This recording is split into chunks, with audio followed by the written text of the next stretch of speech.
Le plus important, nabate la bonzambe, yango oyebisinga, naluka en premier.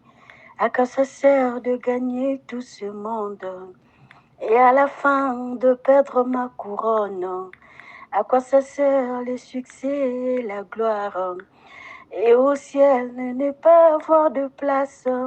Le plus important pour moi, Nakali Yahweh. Kombo nange komama, kombo nange komama, kunana lola. Le plus important, kombo nange komama, kombo nange komama, kunana lola. Oui, l'essentiel, kombo nange komama, kombo nange komama, kunana lola. Oh mon Dieu, le plus important, que notre nom soit inscrit dans le livre de vie, là-bas, là-haut, mon nom est écrit là-haut, là-bas dans le ciel. Oh Seigneur, mais comment fanfarons? C'est nous. Amis de l'argent, c'est nous. Aimons l'argent plus que Dieu, c'est nous. Ennemis de l'homme, c'est nous. Rebelles aux parents, c'est nous. Eh Seigneur, aide-nous. Mais par sa grâce, par son amour, eh Seigneur, par sa grande bienveillance et par notre disponibilité, nous arriverons. Amen. Nous arriverons avec la foi. Amen. Nous arriverons. Même quand ma chair me lâcherait, mon espoir s'en irait, j'attendrai Oméga. Je courrai jusqu'au bout, mon parcours jusqu'à la ligne où m'attendre Oméga. Mon dernier demeure, il se lèvera comme mon rédempteur. Alléluia. Ayons la foi, gardons foi, que rien ne nous perturbe, même quand on tombe. Disons, Seigneur, je suis tombé, mais permets-moi de me relever. Amen. L'essentiel et le plus important, que notre nom soit inscrit dans le livre de vie. Amen. Demeurez bénis, ma famille, et Alléluia. bonne journée à tous sous la grâce de notre Seigneur. Amen. Bonjour, bonjour ma famille, bonjour mes amis, bonjour mes chéris. On dirait que j'ai fait un mois, 2 mois sans passer par ici. Et non, ça fait que quelques jours, une semaine et plus, je ne sais plus.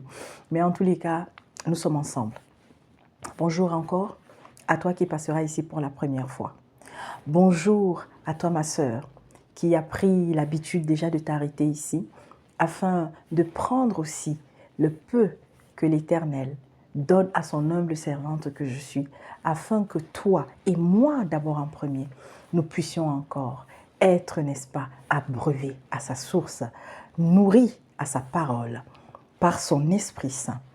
Alors bonjour à toi, cher inconnu aussi, peut-être qui passera, qui entendra parler cette femme que je suis, qui entendra la voix de cet petit être que je suis, mais parler très fort au nom de son Père. Et je prie que ton cœur soit disposé afin que, à la fin de ce message, qu'il y ait quelque chose que tu retiennes. Que tu sois chrétien ou pas, arrête-toi un instant et suis jusqu'à la fin. Au nom de Jésus-Christ. Bonjour mes amis, bonjour chère maman, bonjour cher père, chère mère, bonjour chers frères, chères sœurs, grandes sœurs, petits frères, grands frères, bonjour cher oncle, chère tante, bonjour cher fils, chère fille, bonjour cher ami, bonjour tout simplement au nom de Jésus-Christ, parce qu'en lui, nous sommes une famille. Je suis votre fille, je suis la mère de l'un d'entre vous, je suis la sœur de tous, je suis la tante, n'est-ce pas, de plusieurs, je suis l'amie tout simplement. Et je veux être l'amie comme Jésus-Christ veut l'être de tous ceux et de toutes celles qui ont la crainte de l'Éternel. Alors, aujourd'hui, mes bien-aimés, je voudrais...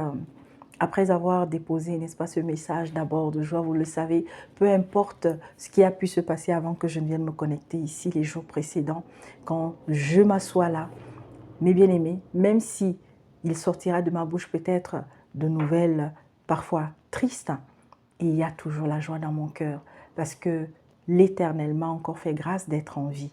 Et je voudrais avoir une pensée particulière pour des personnes, des amis, des parents, des collègues, peut-être voisins, des tontons, des tatas, à 2 jeunes que je ne connais pas, mais dont l'histoire finale, l'histoire, la fin tragique est parvenue à mes oreilles ce week-end. C'est l'histoire de 2 jeunes.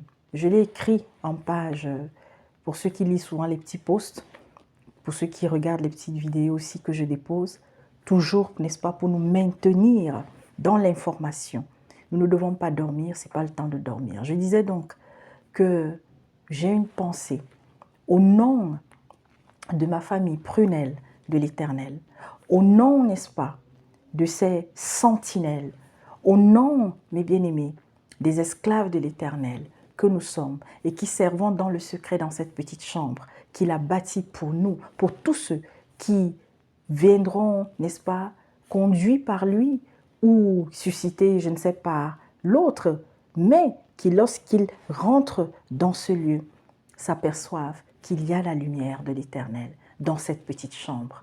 Alors, au nom donc de mes amis, de ma famille, de mes chéris, dans la foi, je viens présenter encore mes sincères condoléances à tous ceux qui ont perdu un être cher à travers le monde, et en particulier donc à la famille de ces 2 jeunes hommes, ces 2 jeunes garçons, ces 2 jeunes étudiants qui partaient d'après les informations qui circulent, d'après ce que les autorités aussi, pour celles qui ont pris parole, d'après ce que des médias sérieux ont eu également à relayer.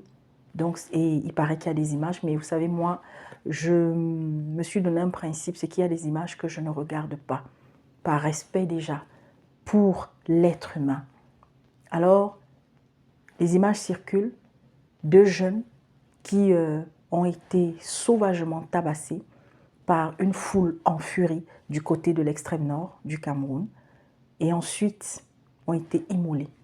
Je préfère utiliser ce mot que d'utiliser peut-être un autre mot encore plus fort, car il y a beaucoup d'entre vous qui êtes sensibles, mais vous comprenez déjà. Et qui, avant d'être arrachés à la vie de cette façon, ont supplié. On dit qu'ils n'étaient pas ce qu'on prétendait qu'ils étaient, c'est-à-dire des terroristes. Parce que malheureusement, pour ceux qui connaissent un peu l'actualité au Cameroun, malheureusement, il y a cette partie du pays qui, depuis quelques années, subit les assauts de ces êtres, je n'ai même pas envie de dire de ces animaux, parce que des fois, quand on veut comparer même un homme qui est dans une folie, qui est dans l'abomination, on dit que c'est un fou.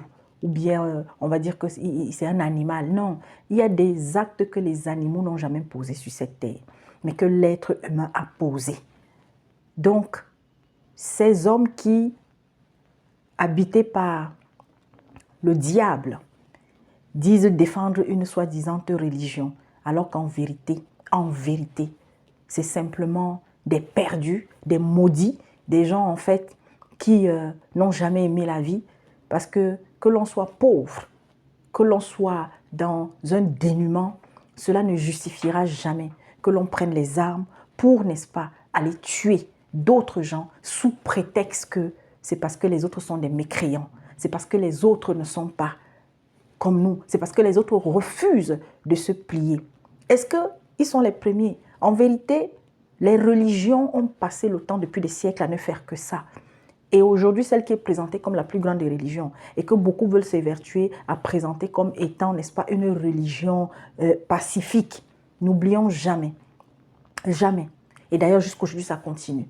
Quand son nom, je veux parler du catholicisme, eh bien, des hommes ont tué, des rois ont tué, des prêtres ont tué, des évêques, des cardinaux. Des gens se sont levés au nom de cette religion, soi-disant au nom de Jésus, pour aller raser des villages, pour brûler des femmes, soi-disant qu'elles étaient des sorcières. Alors, aucune religion, voilà pourquoi je bénis le nom de l'Éternel tous les jours de ma vie. Parce qu'il m'a permis de comprendre qu'aucune religion ne sauvera quelqu'un.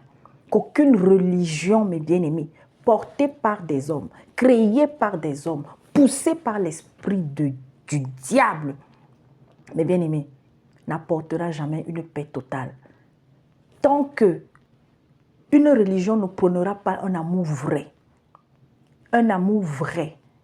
en respectant les libertés des uns et des autres, a choisi de venir à elle. Et surtout, tant que cette religion ne vous ramènera pas vers le seul unique Dieu, et que c'est plusieurs dieux qu'on vous présentera. Mais pour moi encore plus qui suis une ambassadrice de Jésus-Christ, tant que cette religion ne me conduira pas à toujours retourner à Christ, alors jamais, jamais, il nous faudra se laisser faire. Alors il y aura des gens qui mourront. Aujourd'hui, il y a des lois qui sont en train de se préparer dans beaucoup de pays, que ce soit en Occident, que ce soit en Amérique, que ce soit en Afrique, que ce soit en Asie, en Inde, partout, mes bien-aimés. Il y a des lois qui sont en train de se préparer afin de museler encore plus des religions, celles qui ne sont pas, comment dire, en état de sainteté selon certains, des peuples, des tribus, des ethnies, mes bien-aimés, jusqu'à ce que tout soit achevé, terminé et que l'on ait un nouveau monde. Eh bien, sachez-le, excusez-moi, je vais me lever de temps en temps parce que j'ai la marmite qui est au feu. Eh bien oui, vous le savez, c'est à partir de la maison que j'enregistre. Donc, pour pas que ça crame, on va aller à la cuisine, si vous le permettez. Voilà. On reviendra enregistrer notre vidéo, ne vous inquiétez pas. Je vais revenir, continuer d'enregistrer. Donc là, comme j'ai le micro aussi, je vais juste me lever et aller donc, voilà, arrêter le feu. Donc j'étais en train de dire qu'aucune religion, mes bien-aimés, ne doit se targuer de parler au nom de l'Éternel, au nom de Dieu. Toute religion, mes bien-aimés, parce que toutes les religions, chacune estime qu'elle est la meilleure. Chaque religion estime qu'elle est la meilleure et que l'autre est une religion de mécréants, de maudits, je ne sais pas de quoi. Alors, il y a donc ces deux jeunes-là qui ont été confondus. Est-ce que c'était des gens qui montaient avant? C'est Dieu seul qui connaît. Est-ce que c'est des gens qui leur en voulaient et qui leur ont tendu un piège? C'est Dieu seul qui connaît. Mais toujours est-il que, voilà donc deux jeunes qui sont partis à la fleur de l'âge. Alors, mes sincères condoléances aux familles de ces deux étudiants. Mes sincères condoléances aux étudiants de l'université parce qu'il paraît qu'ils fréquentaient dans une université qui s'appelle Dan. Donc, c'est au Cameroun. Voilà pour cette première partie. Et courage à tous les chrétiens. Maintenant, je veux aussi avoir encore une fois de plus une pensée et présenter mes sincères condoléances à ceux qui ont perdu un frère, une sœur, un ami, un époux, une épouse, un oncle, une tante, un grand-père. Dans cette horreur qui a eu lieu du côté de la RDC, dans une localité où il paraît que toujours des hommes habités par le même esprit diabolique sont allés brûler des gens qui avaient trouvé refuge dans une église où je ne sais pas si c'était en plein culte, mais ils ont été tués tout simplement parce que c'était des chrétiens. Et la persécution des chrétiens, mes bien-aimés, ne s'arrêtera pas jusqu'à ce que Jésus-Christ soit venu chercher son épouse, jusqu'à ce que... Parce que même quand il y aura l'enlèvement, le monde va continuer d'exister. Satan sera encore là à faire son travail. Et il y aura des gens, ceux qui n'auront pas cru, n'auront pas choisi avant l'enlèvement de venir à Christ.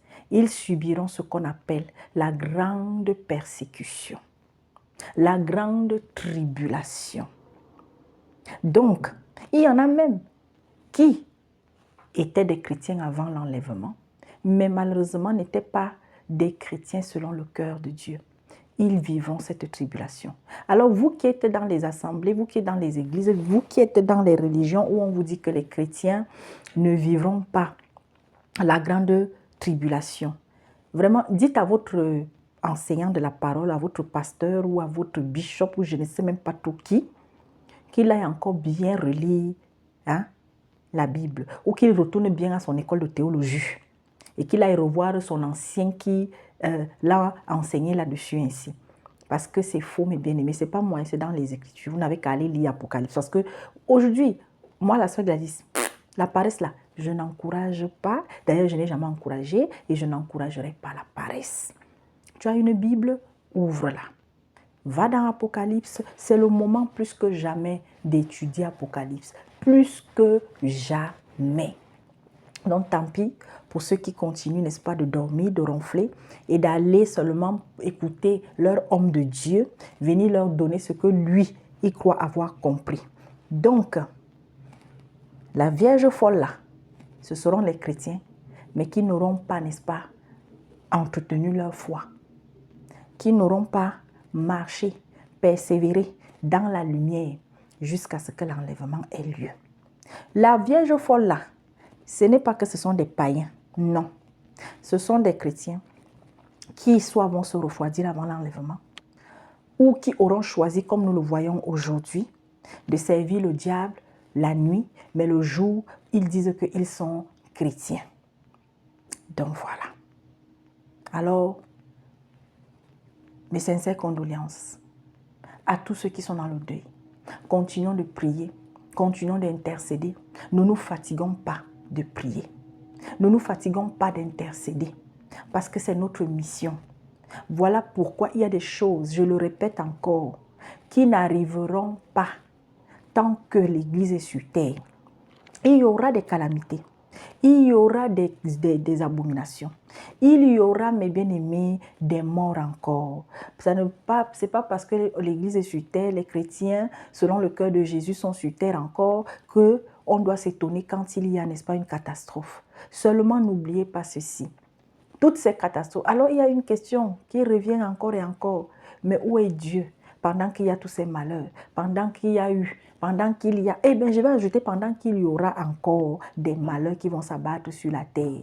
Oui, Dieu, nous sommes éloignés de lui. Dieu, nous sommes partis. On a dit que, toi le type-ci, pardon, il faut laisser. On est libre de vivre comme on veut.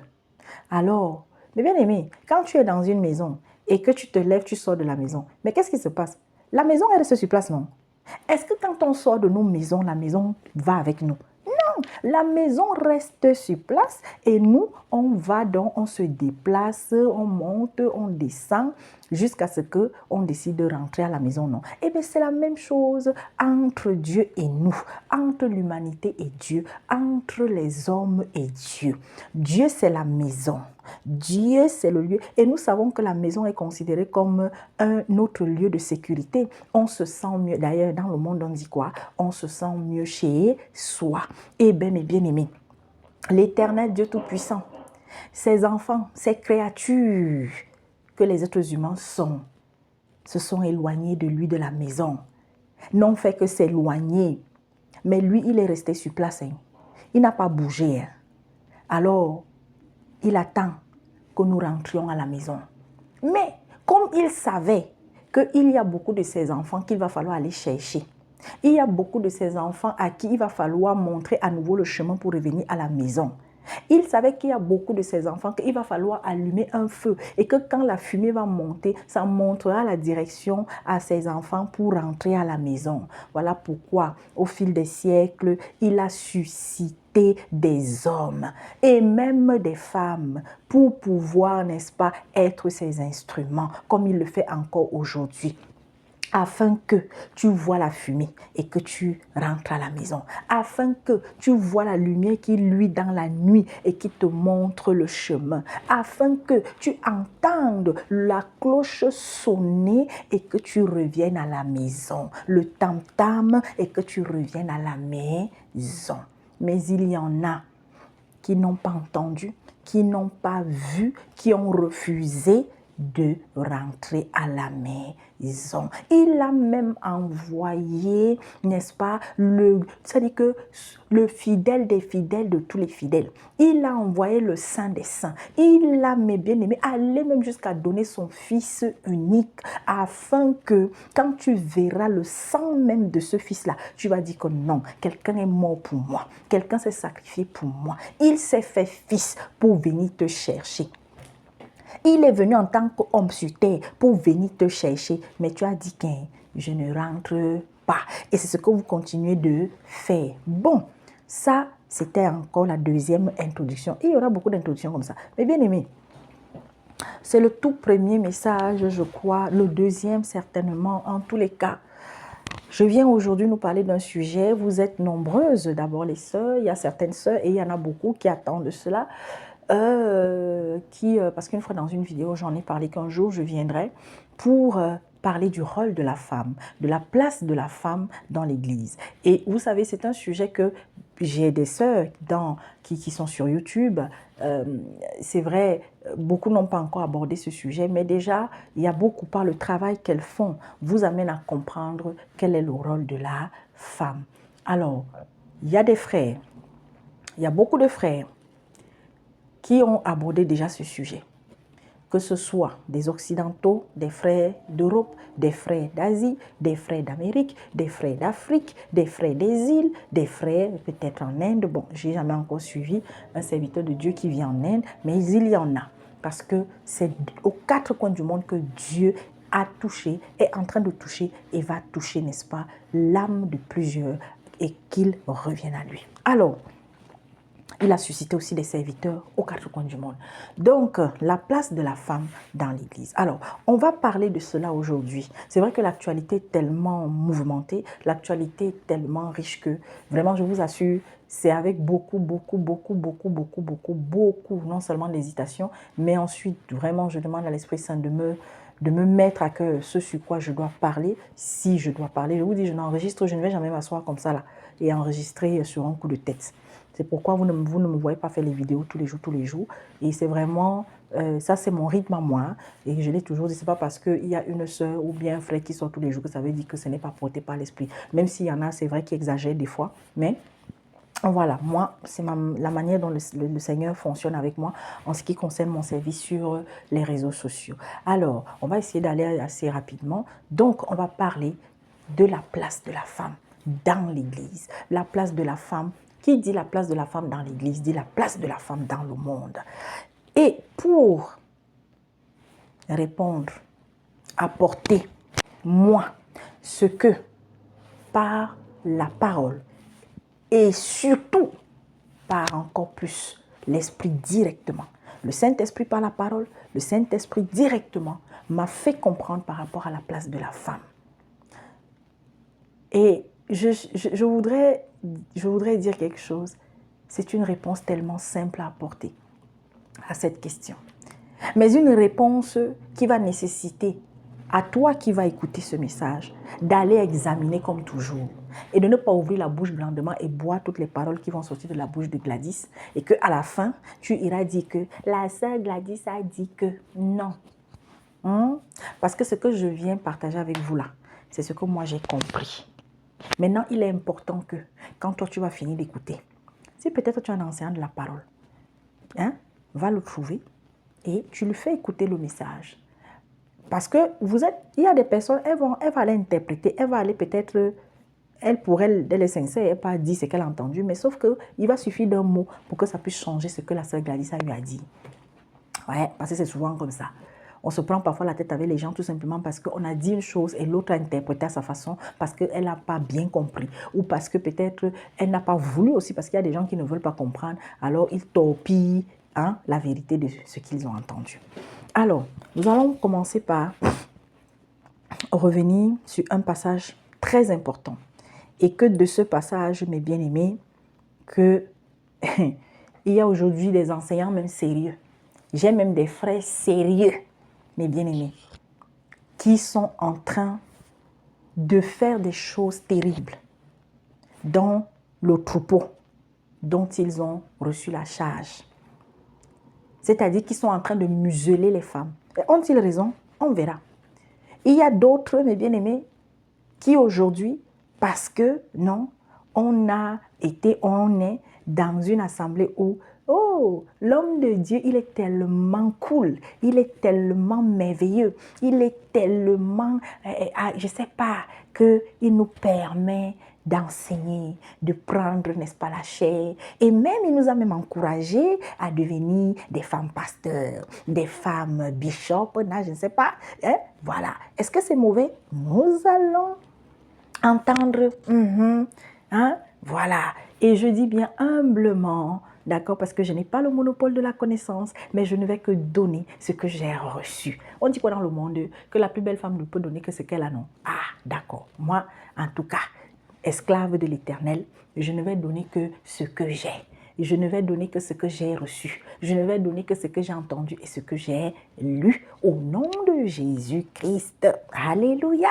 Alors, la sœur qui a chanté, ma chérie qui a chanté, c'est une surprise que je lui ai faite. Elle ne le sait d'ailleurs pas.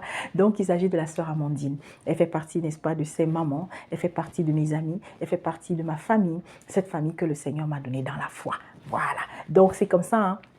On a ce forum où, inspirée, voilà, hein, elle se lève, d'autres c'est des versets qu'elles vont déposer, d'autres c'est des petites exhortations, d'autres c'est des chansons comme celles que vous avez entendues, et vous avez entendu la parole de fortification qui est venue à la suite. Est-ce que quand une femme va chanter et donner ce que maman Mandine a donné là, on va dire que quoi? Qu'elle doit se taire? Elle n'a pas le droit de parler? Hey Seigneur!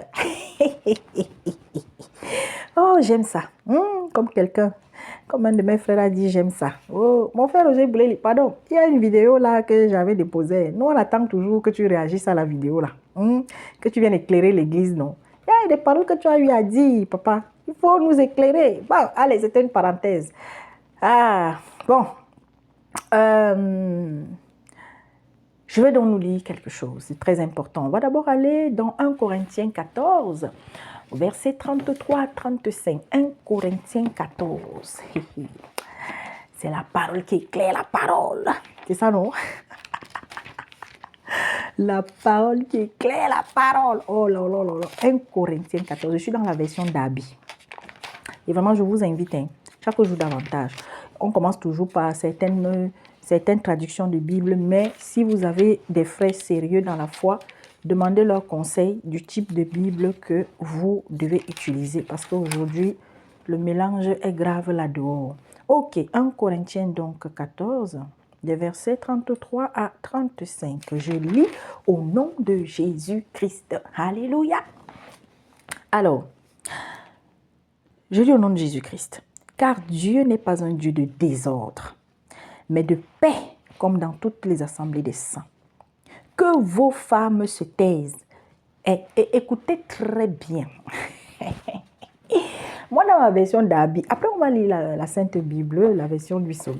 Non, parce que, voilà, je sais qu'avec Louis II, il a fait en sorte que, bon, c'est vrai, le français soit moins léger, mais des fois, faites aussi attention avec la version Louis II, certaines versions, parce que, à force de vouloir aussi trop alléger le français là, il y a des phrases qui perdent leur sens. D'ailleurs, ce n'est pas que Louis II. Donc, il y a des Bibles là où on va vous dire français courant et tout. Donc, faites attention. C'est pour ça que si vous avez les moyens de vous offrir une autre Bible qui se rapproche encore plus des écrits originaux, c'est important de l'avoir. Donc, voilà.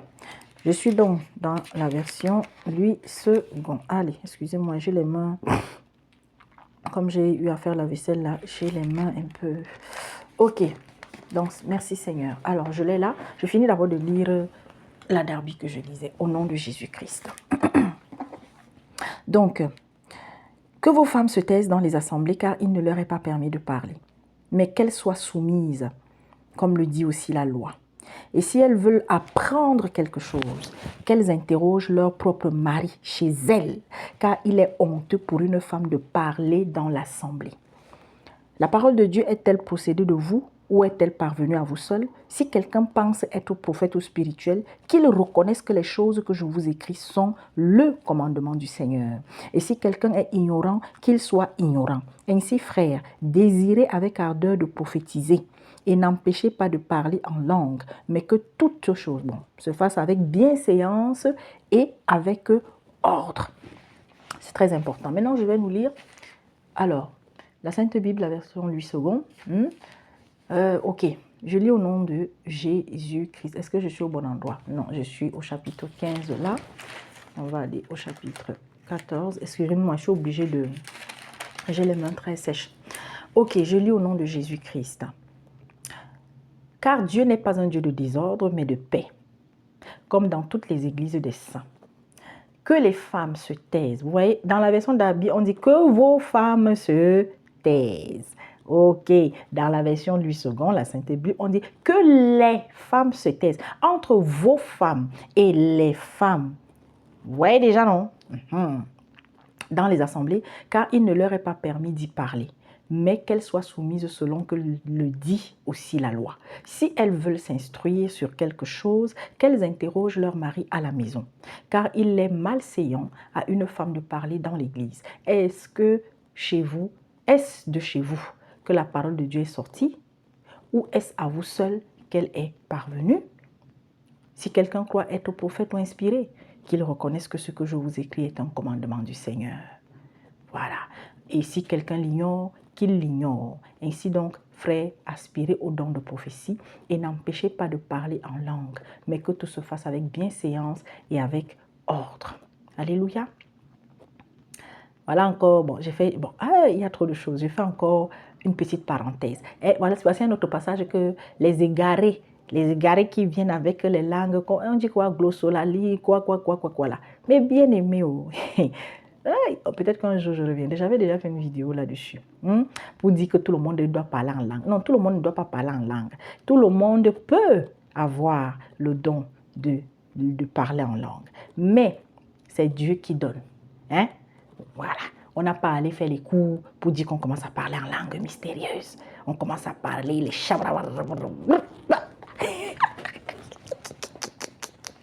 Bon, c'était une parenthèse. Vous savez que votre soeur, j'aime bien. J'aime bien, voilà. J'aime bien me titiller un peu. Alors, quelle est la place de la femme dans l'église? Est-ce que la femme n'a pas le droit de parler? Alors, on va écouter d'abord ce que plusieurs chrétiens, des enseignants, des hommes qui ont pris le temps d'étudier la parole, de diverses assemblées, dénominations, mais des chrétiens se sont retrouvés ensemble, ont réfléchi et ont apporté des réponses à certaines préoccupations. Je vous ai déjà parlé à plusieurs reprises du site God Questions. Très intéressant. Allez-y, voilà. Très intéressant, mais toujours avec discernement. D'accord? Afin que si vous tombez sur quelque chose pour laquelle vous n'êtes pas d'accord, que vous-même, vous allez au pied du Saint-Esprit, mener une réflexion ou bien aller vers un autre serviteur sérieux pour pouvoir vous aider à éclairer la question. Donc, voilà ce qu'il dit. 1 Corinthiens 14, versets 33 à 35 dit, comme dans toutes les églises des saints, que vos femmes se taisent. Voilà, donc, vous avez vu la version qu'ils ont mise, d'Albi. Et bien sûr qu'on peut retrouver dans d'autres versions sérieuses aussi. Comme dans toutes les églises des saints, que vos femmes se taisent dans les assemblées, car il ne leur est pas permis d'y parler, mais elles doivent se soumettre, comme le dit aussi la loi. Si elles veulent s'instruire sur quelque chose, qu'elles interrogent leur mari à la maison. Car il est inconvenant pour une femme de parler dans l'église. À première vue, ce commandement semble vouloir dire que les femmes ne peuvent en aucun cas parler dans l'église. Pourtant, précédemment, c'est-à-dire avant, dans 1 Corinthiens 11 au verset 5. Oh, équilibre. Attendez. Oh, Seigneur Jésus. On va donc partir dans 1 Corinthiens 11. Oh là là là là là là. Et bien aimé, il faut aimer étudier la parole. 1 Corinthiens au chapitre 11 au verset 5. Toute femme, au contraire, qui prie ou qui prophétise la tête non voilée déshonore son chef. C'est comme si elle était rasée. Mais on s'intéresse à la phrase « Toute femme qui prie ou qui prophétise ». Bon, et après, on tombe dans 1 Corinthiens 14 et qui? Mais on va se dire que maintenant, mais qu'est-ce que mon frère Paul avait? Il a bu, il était sourd quand il parlait. C'est comment? Il a d'abord dit avant que oui, toute femme qui prie ou qui prophétise. Bon, ok. Est-ce que prier, c'est l'enseignement? Est-ce que prophétiser, c'est l'enseignement? Est-ce que... Bon, ok. Bon. Mais si elle prie, ça veut dire qu'elle prend la parole. Si elle prophétise, Ça veut dire qu'elle prend la parole. Oui, parce qu'il a dit quelque part qu'il ne permet pas que les femmes se taisent, non? Oui, c'est ce qu'il dit, non? C'est ce qu'il dit au début, non? Comme dans... C'est ça, non? Oh, que vos femmes se taisent. Donc, si je prie, mais je prie avec ma bouche, comment je vais me taire alors? Si je prophétise, je prophétise avec ma bouche, non? Comment je vais me taire? Ah oui, non, ce n'est pas au milieu peut-être des gens. Peut-être que c'est dans la cuisine, peut-être que c'est au salon, peut-être que c'est dans ma chambre seulement. Donc, d'accord, bon. Ok, en tout cas, continuons. Paul indiquait que les femmes peuvent prier et prophétiser. Et nous savons aussi que les femmes âgées doivent enseigner les jeunes femmes. Tite, chapitre 2, verset 4. Et on est encore dans 1 Corinthiens 14, donc des versets 33-35, n'est donc pas un commandement absolu aux femmes de toujours se taire dans l'église. Mais, attention, c'est une parole qui doit être prise au sérieux et qui doit être respectée par celui qui a la crainte de l'Éternel. Parce que Paul, il dit par la suite que celui qui ignore. Comme pour dire que si tu as entendu et qu'après tu dis que tu n'as pas entendu, c'est ton problème. On continue. Et vraiment, j'insiste sur que les femmes âgées, c'est dans Tite, le chapitre 2, doivent enseigner les jeunes femmes. Ok. Maintenant, la préoccupation d'un Corinthiens 14, de même que d'une grande partie de l'épître, est l'ordre et la structure au sein de l'Église. L'Église de Corinthe se caractérisait par l'anarchie et le désordre. Verset 33 de 1 Corinthiens 14 là. Il est intéressant de constater qu'aucun ancien ni pasteur n'est mentionné dans ce livre et que ces prophètes ne se maîtrisaient pas. Voir verset 29, 32, 37. Chacun intervenait quand et comme il voulait. Par conséquent, ceux qui avaient le don de parler en langue parlaient simultanément. Ceux qui avaient une révélation de Dieu criaient à tue-tête et personne ne se souciait d'interpréter ce qui était dit. Même si on pouvait l'entendre par-dessus le wacam, les réunions sont vite devenues chaotiques. Bon, ici, je ne suis pas trop d'accord avec eux sur ce, voilà. Parce que Paul a été clair. Quand Corinthe commence donc à... Parce que là, on lit le français. Parce que là, il dit ceux qui avaient le don de parler en langue parlaient simultanément. Non, Paul a été clair. Ça aussi, je le dis encore. Tout doit se faire dans l'ordre. Et d'ailleurs, il le dit. Paul le dit clairement. Mais que tout se fasse avec bienséance et avec ordre. Et en ce qui concerne l'expression de tous les dons, ça doit se faire avec bienséance. Qui dit bienséance dit quoi? C'est-à-dire qu'avec respect. C'est-à-dire que quand tu prends la parole, tu dois prendre la parole et ton frère à côté doit se taire. C'est très important. Donc, quand toi, tu vas commencer à faire ton parler en langue là, l'apôtre Paul a été clair. Vous savez, pourquoi est-ce que des chrétiens comme nous, chaque jour davantage, on pense qu'on est trop dur, qu'on est de plus en plus ferme, et que voilà, on est même des rebelles? Parce que, mes bien-aimés, nous ne voulons que chaque jour davantage imiter ceux qui ont imité Jésus-Christ. Donc, imiter le Christ. On ne sera jamais lui. Mais lui-même, il a dit, soyez, au travers de Paul, soyez mes imitateurs. Imitez ceux que j'ai envoyés. Imitez ceux qui ont cheminé avec moi. Imitez ceux qui ont reçu ma parole. Ceux à qui j'ai donné instruction d'édifier mon peuple. C'est très important. Donc, je continue. S'il te plaît, tu n'arrêtes pas t'asseoir. Je t'en prie, mon fils. Alors, maintenant pour répondre à la question, je n'ai pas envie de faire une vidéo trop longue sur la question. Est-ce qu'une femme a le droit d'enseigner? Oui. Cela est donné dans la parole. Je venais de la lire. Est-ce qu'une femme, qu'elle soit mariée ou célibataire, a le droit d'enseigner? Je dis oui. Est-ce qu'une femme, qu'elle soit célibataire ou mariée, peut prier, peut prophétiser, peut servir l'Éternel? Oui. Est-ce qu'une femme, qu'elle soit mariée ou célibataire, a le droit de tenir, d'avoir la charge d'une église, d'être la première responsable? Non. Non et non et non. Et je vais vous donner la réponse que le Saint-Esprit un jour, il y a 5 ans, on était à table avec mon mari. Bien avant, j'étais comme beaucoup d'entre vous peut-être encore aujourd'hui. J'étais comme beaucoup de ceux qui à travers le monde, des chrétiennes à travers le monde, croient, et même des non-chrétiennes, pensent qu'une femme peut être prêtresse, comme prêtre chez les autres là-bas, ou pasteur, et avoir le ministère des âmes, c'est-à-dire être le ministère de la parole, docteur, et pasteur, prophète à temps plein, et puis être maman pasteur. Non et non et non et non et non.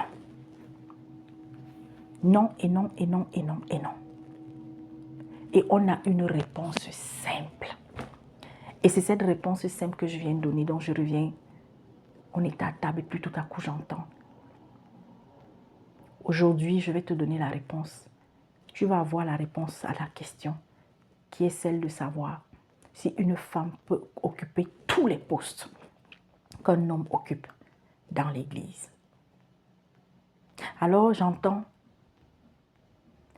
quand Jésus-Christ a appelé les premiers disciples, vous savez que par 2 fois il a appelé, je crois 70 ou 72, et puis à chaque fois les gens partaient. Il ne restait que le petit nombre qu'on a connu à la fin là. Les 12, après les 11, parce qu'on sait ce que Judas a fait, non? Ok.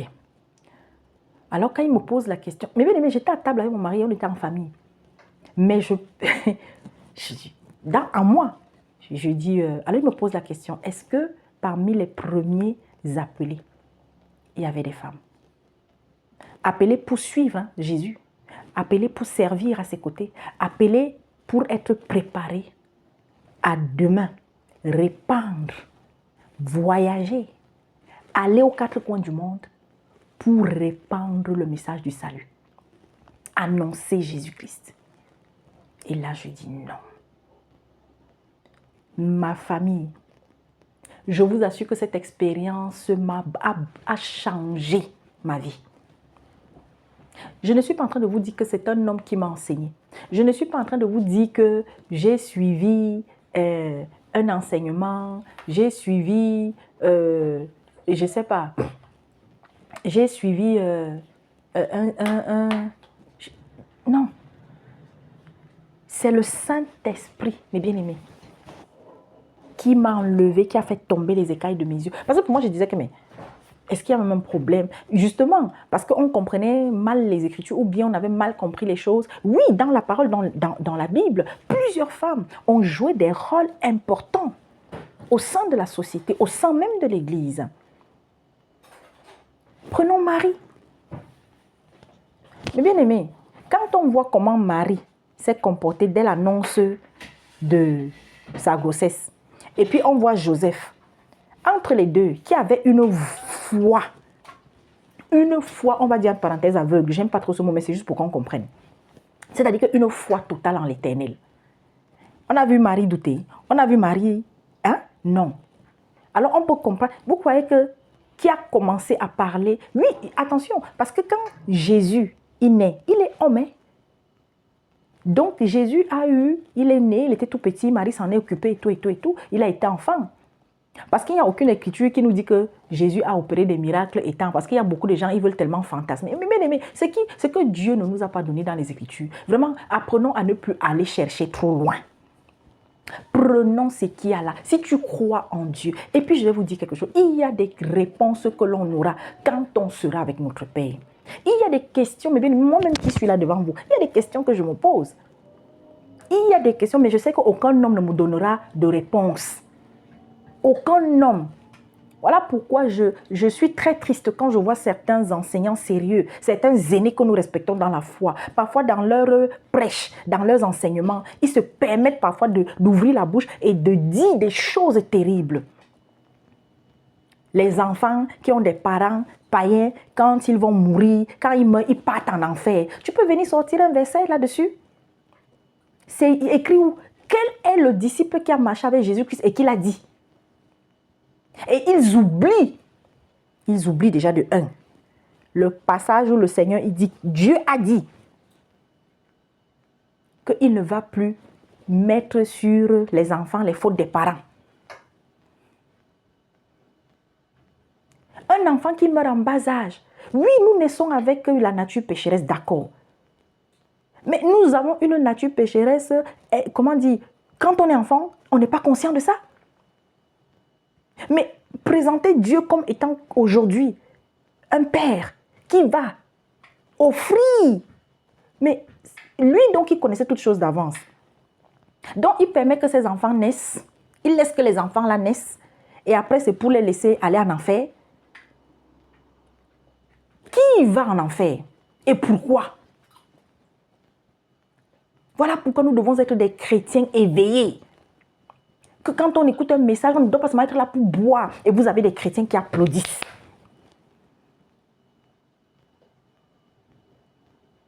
Donc je reviens en disant, voilà la réponse aujourd'hui, que la première que je viens, moi, vous donner. Je me permets de vous donner.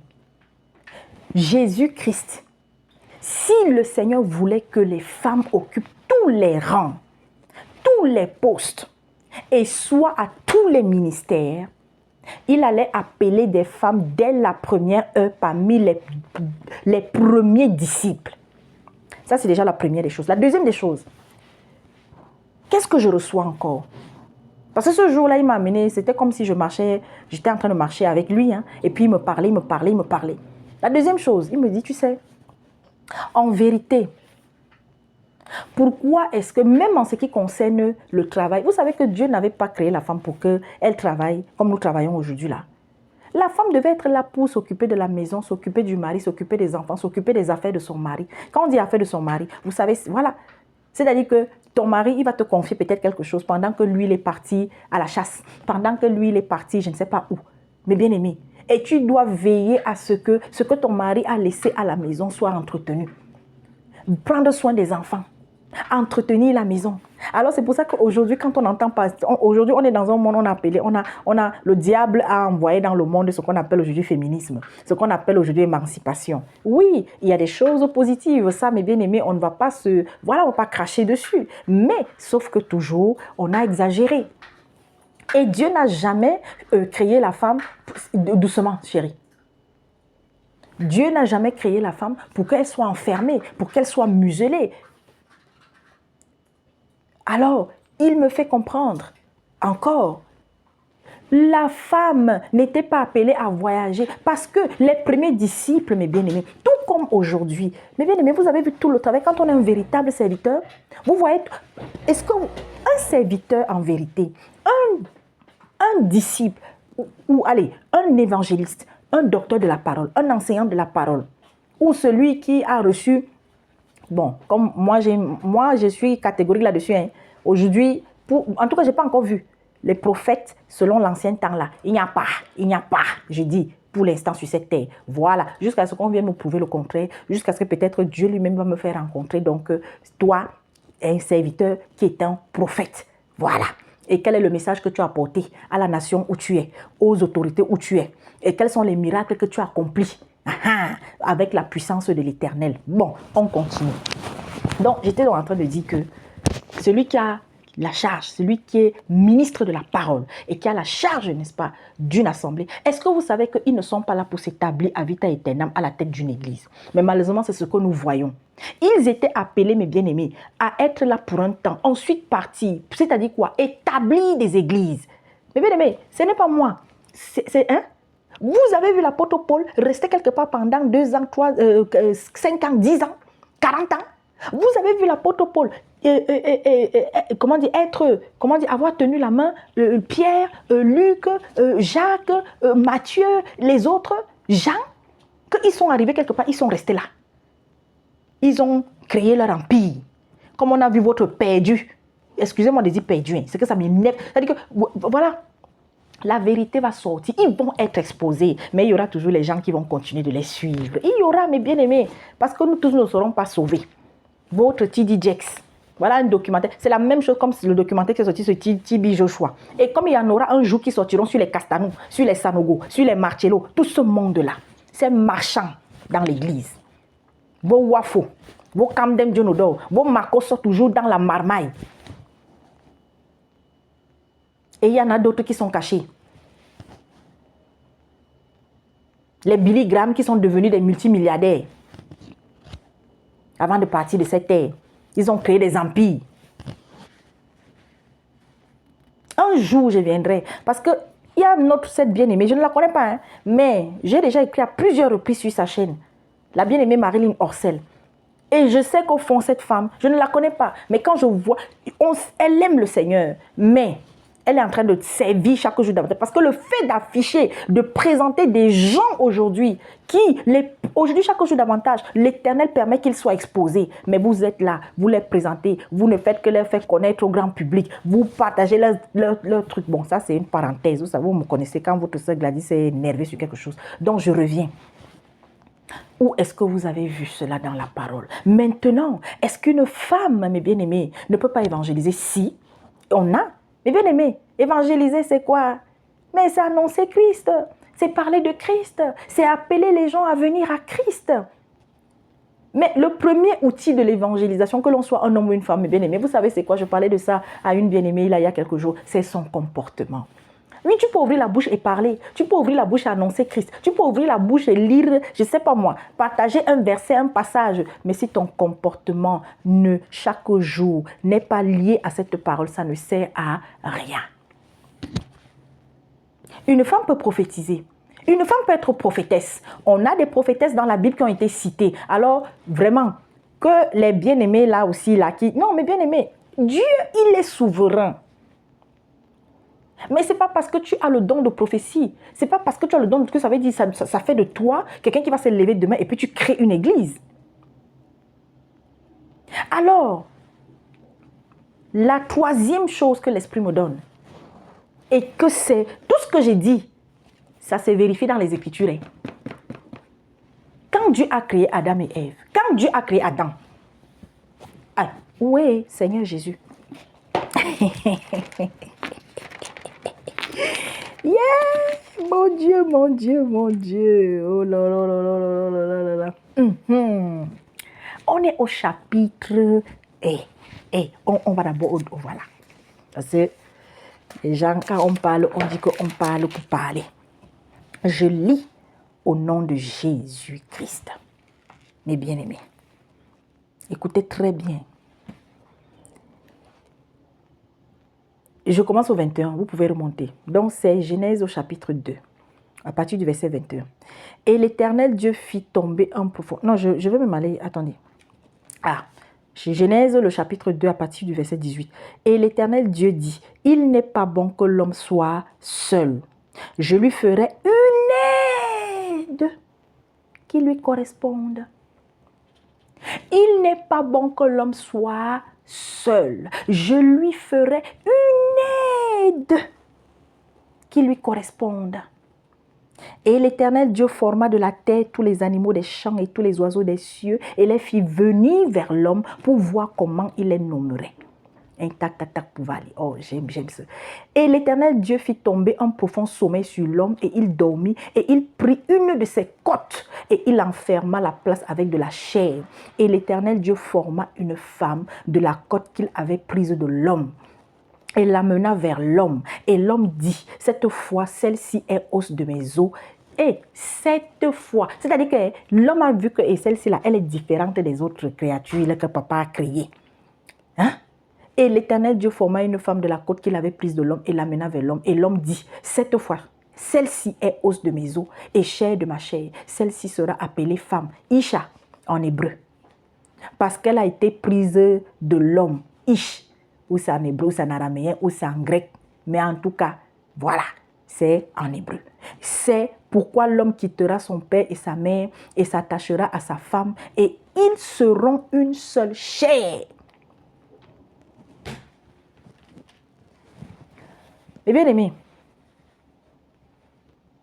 Dieu, c'est un architecte. C'est l'architecte. Ce n'est pas parce que les autres appellent leur maître l'architecte.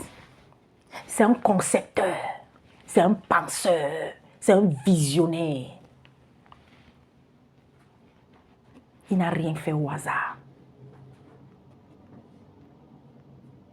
Sachez que nous sommes en train de rentrer à l'origine des choses. Est-ce que vous avez compris? Vous avez compris avec quoi? Oh, comme les autres disent. Est-ce que vous savez que chaque jour davantage, nous sommes en train... J'ai commencé au début en disant que quoi? Nous sommes en train de rentrer à la maison. Les enfants perdus sont en train de rentrer à la maison.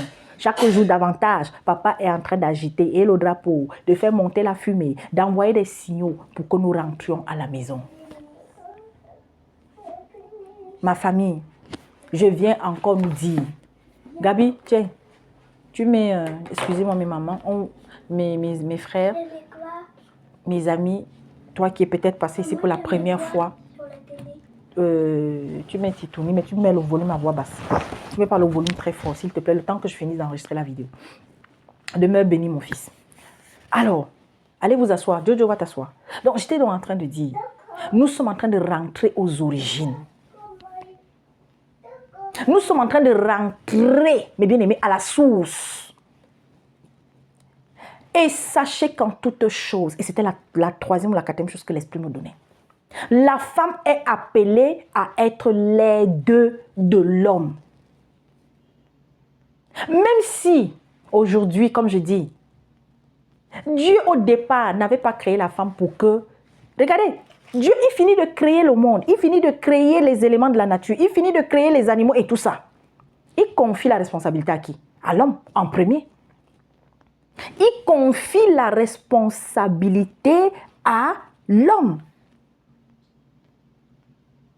Regardez, dès le début, il dit quoi? Il dit quoi, mes bien-aimés? Et tous les oiseaux des cieux et les filles venir vers l'homme pour voir comment il les nommerait. Ce n'est pas l'homme, la femme et l'homme qui, les deux, ont nommé les choses. Les animaux. Et tout nom que l'homme donnait à un être vivant fut son nom. C'est pourquoi, par exemple, aujourd'hui, c'est parce que le monde est devenu ce qu'il est. Quand une femme est enceinte, que tu as ton homme qui est à côté, je parle d'un couple selon le cœur de Dieu d'abord. Je ne parle pas du désordre que même nous, là, nous avons fait avant là et que d'autres continuent. C'est-à-dire que quand vous êtes l'homme et la femme, un couple, vous êtes mariés, maman est enceinte, c'est l'homme qui prend la décision du nom que l'enfant portera. Maintenant, si vous avez un mari qui n'est pas un dictateur, il va vous dire, choisis le prénom. Et très souvent, on laisse à la femme de choisir les prénoms. Ce n'est pas un commandement. Mais si vous êtes un couple cool, comme on est, un couple qui s'entend, un couple complémentaire, Gabi, baisse, s'il te plaît. Oui, mes bien-aimés. Mais aujourd'hui, Gabi, je vais me fâcher. Mais aujourd'hui, qu'est-ce qu'on voit? On voit la femme, elle s'énerve. Elle va donner tout le nom, elle veut donner le nom, elle veut donner le prénom. C'est à l'homme que Dieu a remis toute la responsabilité d'abord de la création, de veiller sur cette création. Mais malgré toute cette création-là, l'homme a nommé, il a nommé les choses, il a nommé les oiseaux, les animaux et tout ça. Et regardez au verset 20, vers la fin du verset 20.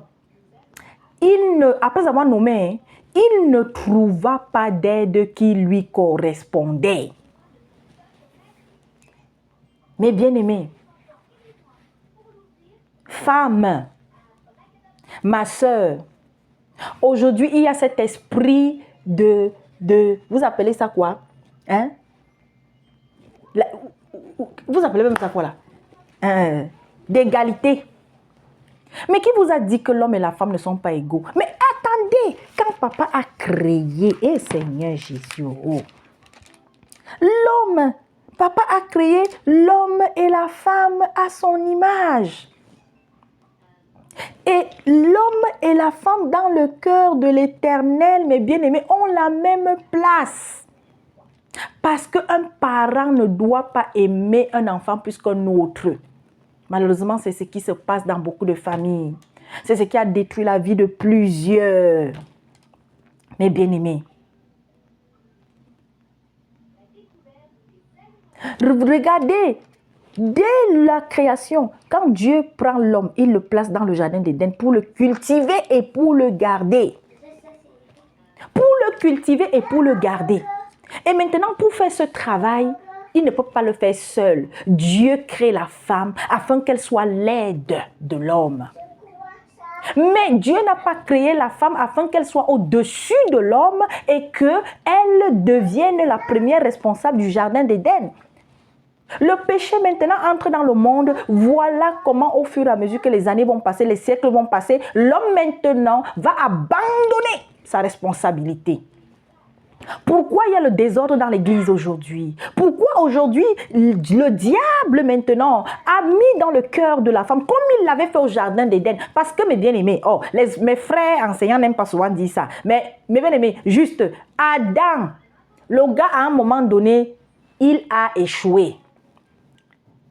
Il n'a pas, n'est-ce pas, rempli sa mission qui était celle, parce qu'il ne devait pas seulement garder, il ne devait pas seulement cultiver et garder la terre, hein, attention, parce qu'il était en charge de toute la création. On est ensemble, oh Seigneur Jésus-Christ. Il était en charge du jardin d'Éden. Il était en charge de tout ce que Dieu a créé pour que, n'est-ce pas, il y ait cette harmonie, qu'il y ait de l'ordre et tout, y compris donc la femme. La femme est sous la responsabilité de l'homme. Dieu, la femme est une création de l'homme. La femme est une création de Dieu. Et l'homme avait la charge de veiller, sur la femme aussi, de la garder. Mais la femme, elle est laide. Et dans l'église, c'est ce qui doit se poursuivre, mes bien-aimés. Dans la société, c'est ce que Dieu voulait. Mais cette société corrompue, ce monde corrompu, tout a été bouleversé. Aujourd'hui, on a des mères célibataires, des femmes qui élèvent des enfants seules. Aujourd'hui, on a des pères qui élèvent des enfants seuls. Et Dieu n'a pas fait Adam avec 4, 5, 10 Èves. Vos égarés, vos gédéons de la Tchétchou quoi là, qui viennent vous raconter des conneries. Parce que la quéquette de l'homme africain ne dort jamais. Il faut toujours que ce soit debout, que ça cherche toujours à entrer dans plusieurs maisons. Parce que c'est de ça qu'il s'agit. Oui, c'est vrai, j'ai dit l'homme africain, mais l'homme en général. Heureusement, tous les hommes ne sont pas pareils. Mais il y a des hommes fidèles sur cette terre. Il y a des hommes fidèles sur cette terre. Même si dans le cœur, oui, le cœur, nous sommes des humains. Les yeux peuvent voir, le cœur peut faire bang bang. Mais il y a des hommes qui ne vont pas maintenant. Là, ils pêchent, non? Ils pêchent pas la pensée. Ils pêchent pas les yeux, oui. Parce que quand tu vois, tu admires et que de la nuit, tu vois, tu fantasmes. Tu es en train de pêcher. Mais il y en a, à un moment donné, ils savent s'arrêter. Ils savent dominer ces désirs et ne pas aller jusqu'au bout de la chose. C'est-à-dire finir physiquement par aller avec cette autre personne. Non. Ils se contentent de ce qu'ils ont à la maison. Il y en a sur cette terre. Voilà. Alors, ma famille, la place de la femme dans l'église, il y a tellement à faire. La femme a tellement à faire. Alors, je vais maintenant vous dire, tu veux servir le Seigneur, tu n'as pas besoin de dire que tu vas monter à la chair, tu veux diriger, tu veux commander parce que c'est ça, l'esprit du commandement. Tu veux prendre l'autorité. Mais l'autorité de la femme, elle est naturelle. Est-ce que vous savez ça? Mais c'est que beaucoup de femmes l'ignorent. Tu n'as pas besoin. Quand tu es une femme qui se respecte, quand tu es une femme qui est une mère pour tous, parce qu'une femme, mes bien-aimés, une sœur, si tu es une chrétienne et que tu n'es pas une mère, si tu es une chrétienne et que tu n'es pas une sœur, si tu es une chrétienne et que tu n'es pas une fille, si tu es une chrétienne et que tu n'es pas une amie, tu ne seras pas une servante de Jésus-Christ. Je ne suis pas en train de parler de mère physiquement, parce que tu sois une chrétienne, une femme stérile, et que tu es devenue enfant de Dieu, par la foi, Dieu va te susciter des enfants, et beaucoup. Pourquoi est-ce qu'aujourd'hui, dans beaucoup d'assemblées, dans beaucoup de lieux, même de ces forums-là aujourd'hui qu'on dit sur Internet, par WhatsApp et tout ça, les assemblées sur Internet et tout, pourquoi est-ce qu'il y en a qui respirent la tristesse? Il faut savoir une chose, la femme c'est vrai, elle a ce rôle d'aide, mais elle a plus que ça. La femme est là pour égayer. La femme est là pour être, n'est-ce pas, l'ambassadrice première de paix. Et la femme est la première gardienne partout où elle est. Quand je dis première gardienne, c'est-à-dire quoi? Parce que vous savez, Dieu a donné quelque chose à la femme que je ne sais pas pourquoi à l'homme, beaucoup d'hommes n'ont pas ça. Je ne sais pas comment papa, quand l'homme là, il a dormi, là, quand il lui a fermé les yeux, là, lui seul, il sait ce qu'il avait dit à Ève. Il avait donné à Ève. Mais une femme, mes bien-aimés, qui chaque jour davantage marche selon la volonté, petit à petit de Dieu. Et surtout, elle a d'abord en premier, le plus que tout, l'amour dans le cœur, la compassion dans le cœur. Mes bien-aimés, partout où elle va être, même s'il y a des conflits, elle va mener, elle va conduire, elle va tenir les mains, n'est-ce pas, de ceux qui sont en guerre pour se parler. Voilà un des rôles premiers de la femme dans l'Église. Conciliatrice. La femme doit veiller à ce que tout se passe bien. Est-ce que tu le sais? Parce que le pasteur, le serviteur de Dieu, le ministre, celui-là qui est en charge, n'est-ce pas, de l'église, il a déjà beaucoup à faire. Il ne peut pas être partout, il ne peut pas avoir les yeux partout. Et si on est dans une assemblée qui est bien régie, chacun a sa place. Et tous, nous sommes importants. Femme, tu es importante dans l'église. C'est parce qu'on ne te le dit pas. Et comme aujourd'hui, on a des machos qui sont des serviteurs de Dieu, on a des enseignants qui n'ont pas la compassion de Jésus-Christ, qui ont le mépris pour les femmes. N'en parlons pas pour celles qui ne sont pas mariées. Comme si tu es sœur célibataire, de suite c'est marqué que non, toi là, tu es une prostituée, toi, c'est toi qui vas amener les problèmes. Alors que mes bien-aimés, nous sommes dans un monde aujourd'hui où c'est beaucoup plus les femmes mariées qui sont, n'est-ce pas, des prostituées. Et même dans l'église. Combien couchent avec les pasteurs? Avec les prêtres? Hein? Avec tous ces autres grands là, avec leurs noms compliqués là. Les évêques, les cardinaux, les je ne sais pas trop quoi, les bishops, les monseigneurs, on s'en fout. Combien? La femme dans l'église, elle est là pour veiller sur la jeunesse. Il y a le groupe de chorale, mais c'est même plus encore les mamans qui doivent veiller sur ces enfants-là. On connaît dans beaucoup de chorales ce qui se passe. Parce que c'est là-bas aussi que le diable agit puissamment. Parce que dans des lieux comme ce qu'on appelle chorale, c'est là où la chair parle comme jamais. Et les jeunes, beaucoup de jeunes ne se maîtrisent pas, n'ont pas encore la maîtrise de leurs émotions. Mais il y a, au lieu de veiller à ce que ça se passe bien, quand tu vois déjà qu'il y a un jeune là qui tourne un peu autour d'une jeune sœur là, hey, vous l'appelez, oh toi, oh, calme-toi. La femme dans l'église, elle est là pour apporter des idées afin, n'est-ce pas, que le volet social, ce n'est pas, mais comme dans la vie, vous savez, les hommes, en ce qui concerne le volet social, regardez, quand on est en couple, quand on est marié, bon, même ceux même qui malheureusement ne sont pas encore mariés, bon, ok, vivent ensemble là, regardez très bien, qui, si elle a l'amour dans le cœur, si elle a, comment on dit, l'amour de la famille, qui est-ce qui bien souvent ramener les problèmes peut-être de tel cousin, de tel oncle, ou bien qui va venir te dire que non chérie, il faut que tu envoies quelque chose à ta maman. Ça fait quand même un moment. Parce que beaucoup d'hommes ne pensent pas trop à ce genre de choses.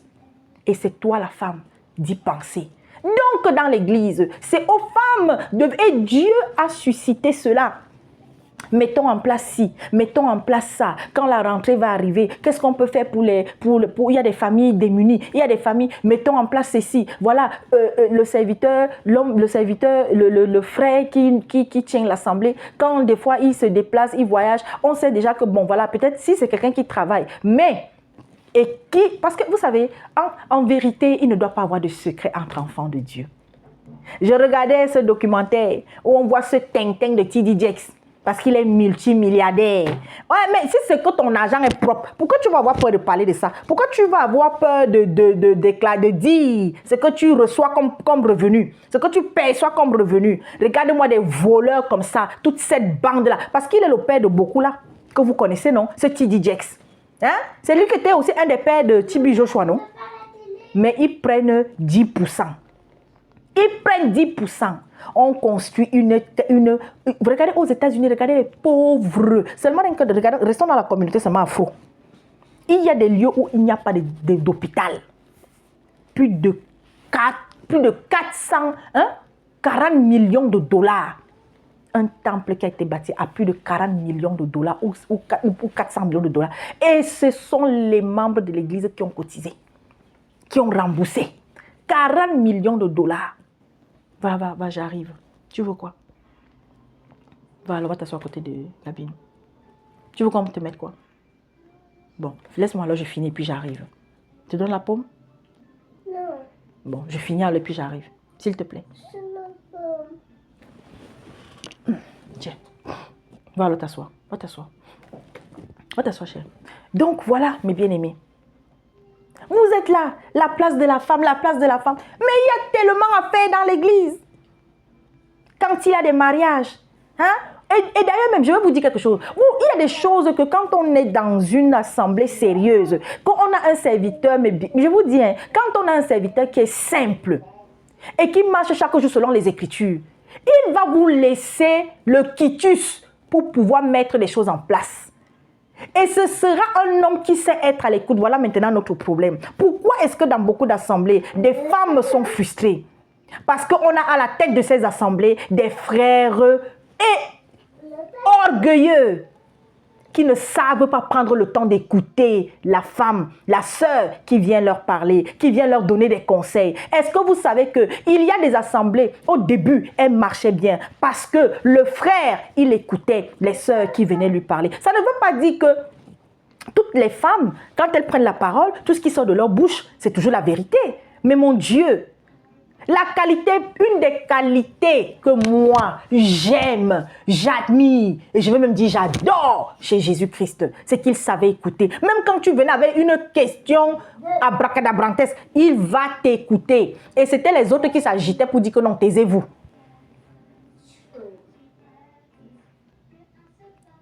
Mais beaucoup de femmes aujourd'hui, beaucoup de chrétiennes, c'est le commérage, c'est le congossa. Ce sont elles-mêmes encore qui partent encore trouver le frère pour venir mettre n'importe quoi dans ses oreilles sur d'autres sœurs, sur d'autres frères. Voilà votre travail dans les églises. Voilà votre travail. Voilà pourquoi de plus en plus aussi, il y a des frères qui préfèrent ne même plus donner la parole aux sœurs. Voilà pourquoi Paul disait donc aux Corinthiens, parce que quand Paul disait ça, ce n'était pas pour toutes les femmes, toutes les futures chrétiennes du monde entier, sur les siècles des siècles. Il s'adressait aux femmes de Corinthe.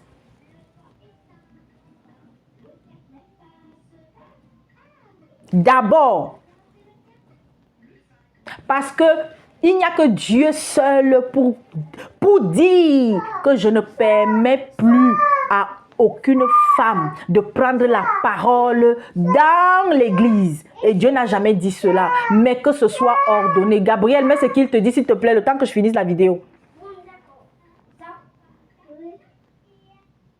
Nous devons être ordonnés. C'est quand nous sommes désordonnés. C'est quand nous sommes désordonnés, mes bien-aimés. Quand nous sommes désordonnés. Comment vous voulez qu'un serviteur de Dieu qui a déjà une énorme charge, qui est occupé déjà à tellement de choses, mais il ne sera jamais plus occupé que le bon Dieu, ça aussi il faut le dire, hein? Oui, parce qu'il n'y a aucun serviteur sur cette terre qui sera plus occupé que Jésus-Christ, qui sera plus occupé même que les anges. C'est pourquoi je dis encore, trouvez du temps pour écouter vos frères et vos sœurs. Chers ministres de Jésus, laissez vos sœurs s'exprimer. Prenez le temps d'écouter les sœurs quand elles veulent vous parler. Ne les écoutez pas seulement quand ça vous arrange. Même chez les païens, même dans le monde, on laisse la parole à la femme. Mais que tout se fasse dans l'ordre. C'est l'homme qui a été suscité en premier. Celui qui a entendu la voix de Dieu en premier, c'est l'homme, ce n'est pas la femme. La femme est venue après. La femme est venue après.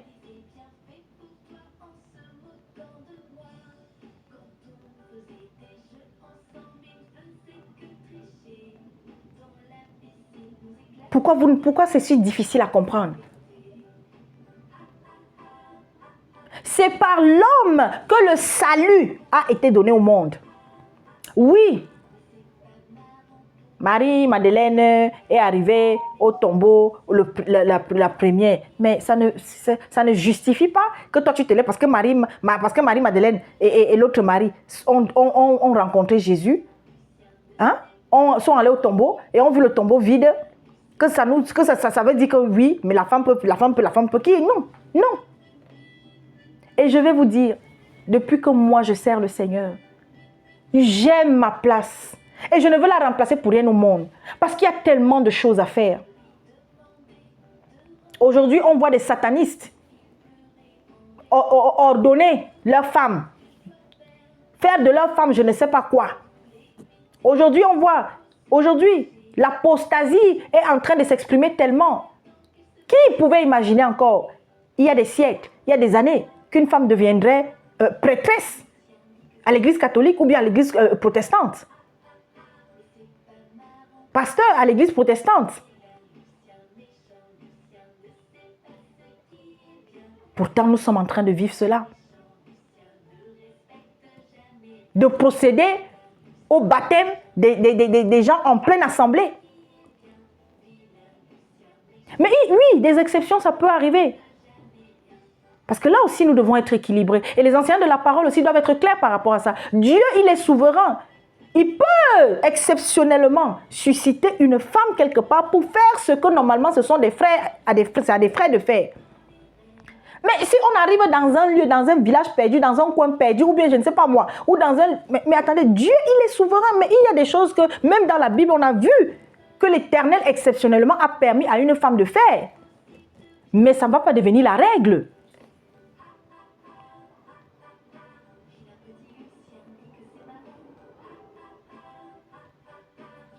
Et tous, nous sommes des sacrificateurs. Mais tous, nous avons des postes divers. Mais les postes, les premiers, ceux qui sont en première ligne, ce sont les hommes.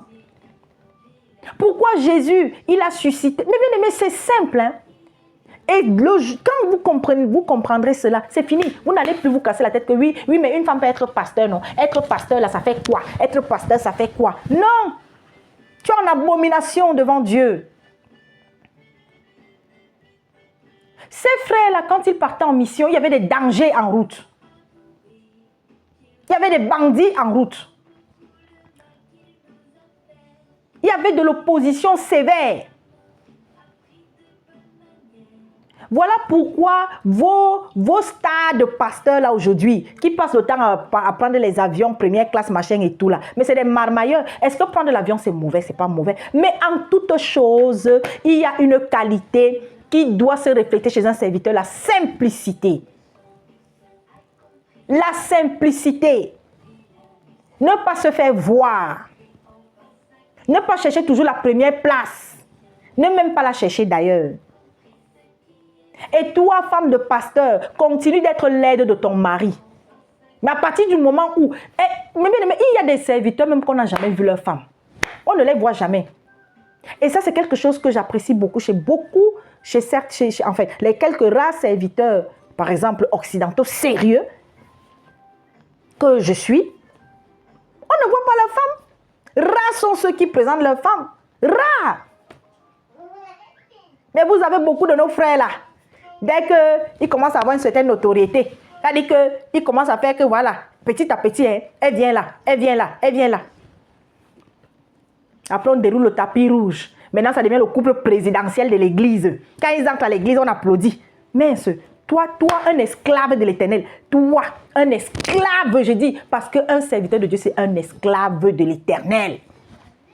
Tu es d'abord esclave, je suis esclave de l'Éternel. Et Jésus, chaque jour, veut faire de nous ses amis. Mais pour ça, il faut le mériter. Sois d'abord au service. Les femmes dans l'église doivent veiller à ce que quand le pasteur a dit que voici la quête, nous devons faire la quête pour aller aider des orphelins là-bas, veillez à ce que cet argent-là, quand c'est récolté, que ça aille à ses enfants. Et c'est là où maintenant alors, si vous constatez que par une fois, deux fois, trois fois, et surtout quand vous avez un serviteur qui ne fait jamais peut-être le bilan, qui ne vient pas vous donner le bilan, qui ne vient pas faire le point avec vous. Vous savez, les points même là où on doit même mettre les femmes. Parce que quand une femme est sérieuse, c'est même au niveau des finances. Dans une assemblée, les finances doivent être gérées par les femmes. Et si ce sont des sœurs qui ont l'amour de Jésus-Christ, elles ne vont pas blaguer avec ça. Après, ça ne veut pas dire que toutes les femmes sont sérieuses en argent. Ah, attention. Il y en a, c'est des djanjou. La vidéo fait déjà 1 minute, 1h21. Donc voilà ce que, un peu, parce qu'il y a tellement de choses à dire. Et puis, mes bien-aimés, vous ne voyez même pas que quand ça tourne mal dans une église, là, comment on cravate les pasteurs là. Hein? Mais bientôt, on verra donc ces soi-disant pasteurs, ces soi-disant prophétesses qui sont à la tête des assemblées. Bientôt aussi, les vidéos sortiront. Bientôt aussi, on entendra qu'on a soulevé une du sol comme ça parce qu'elle a mangé l'argent des gens. Parce que. La femme, dans l'église, est l'aide de l'homme. Mariée ou pas. Maintenant, il y en a qui n'ont pas compris, qui parfois me posent la question. J'ai eu déjà plus d'une reprise à répondre à ça dans la petite chambre secrète. Oui, mais comme ici, le frère a dit que la femme qui manque d'instruction voit son mari. Bon, nous qui ne sommes pas mariés, j'ai toujours ri quand une soeur me posait cette question. Mais bien aimé, c'était déjà ça c'est vrai, dans un contexte particulier. Mais de façon générale, vous savez, Dieu, quand on a le désir de nous abandonner à lui, il va toujours nous susciter les voies et moyens afin qu'on grandisse selon sa parole, on soit nourri par sa parole. C'est-à-dire quoi? C'est-à-dire, ma famille, tu es célibataire, donc tu n'as pas de mari. Ok, d'accord. Tu ne fréquentes peut-être pas une église aujourd'hui, tu ne fréquentes pas une assemblée.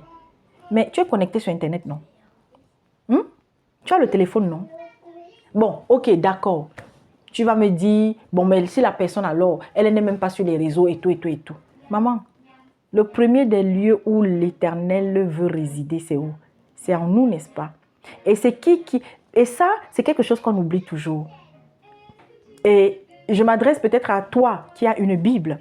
Je m'adresse à toi qui chaque jour comprend que le premier enseignant d'un enfant de Dieu, c'est le Saint-Esprit.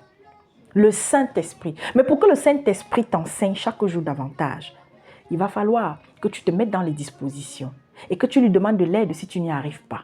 C'est-à-dire quoi? Que tu te sanctifies, que tu te purifies petit à petit. Et s'il arrive que tu tombes, s'il arrive que tu trébuches, il sera là pour t'aider à te relever. Et maintenant, par la Bible, mes bien-aimés, il y a des gens, vous savez, on est en train de rentrer au temple de maison. C'est pourquoi moi, je suis toujours triste quand je vois, il y a beaucoup de chrétiens encore parce qu'ils n'ont pas un lieu où ils vont pour se retrouver avec des frères. Alors, ils sont mal. Ils pensent qu'ils ne peuvent pas grandir. Mais bien aimé, les églises ont commencé. Les églises, comment dire, je peux appeler ça bâtiment. Ça ne date pas de très longtemps. Hein? Mais bien aimé, C'est pourquoi justement, je disais encore au début de la vidéo, les gens qui veulent toujours à tout prix vous amener à contribuer à la construction des giga méga temples là. Mais bien aimés, vous contribuez à irriter le cœur de Dieu.